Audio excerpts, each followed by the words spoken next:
හර්ෂ් beauty studio YouTube channel එකට ඔයාලව සාදරයෙන් පිළිගන්නවා. හුඟක් දෙනෙක් අහන ප්‍රශ්නයක් තමයි සැලූන් එකකට නොගිහින් ගෙදරදීම වෘත්තීය මට්ටමේ රූපලාවන්‍ය සත්කාර කරගන්න කොහොමද කියන එක. අද මම ඉතින් ඔයාලට කියලා දෙන්නේ ඔබේ සුන්දරත්වය වැඩි කරගන්න රහස් කිහිපයක්. වීඩියෝ එක ඉවර වෙනකම් බලන්න. මොකද මම ඔයාලට අවසානයේදී විශේෂ බියුටි ටිප් වගේක් කියලා දෙනවා. මුලින්ම අපි කතා කරමු රැකවරණය හෙවත් ස්කින් කෙයා ගැන.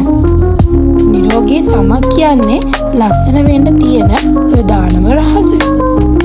දිනකට දෙවරක් ඔබේ සමට ක්ලෙන්සිං යූස් කරන්න. සම වියලි වුණත් තෙල් සහිත වුණත් මොයිස්චරයිසර් එකක් පාවිච්චි කරන්න.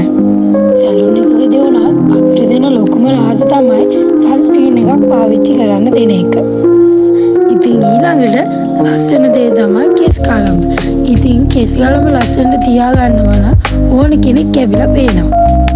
ඔබේ කොණ්ඩයට සතියකට දෙපාරක්වත් ඔයිල් ට්‍රීට්මන්ට් එකක් කරන්න. හොඳ ෂැම්පු යූස් කරන්න. ඊට පස්සේ හොඳ ආහාර වේලක් ගන්න. එතකොට ඔබේ කෙස් කලඹත් ඉතාමත් අලංකාර ලෙස තියෙයි. ඔයා දන්නවද රූපලාවන්‍ය වෘත්තීය ශිල්පීන් මේකප් කරද්දී භාවිතා කරන ප්‍රධාන රහස? ඒ තමයි less is more කියන එක. ඒ කියන්නේ ස්වභාවික පෙනුම රැකින විදියට මේකප් එකක් කරන්නේ කොහොමද කියන එක. අපි ඒක ගැන තව දවසක කතා කරමු.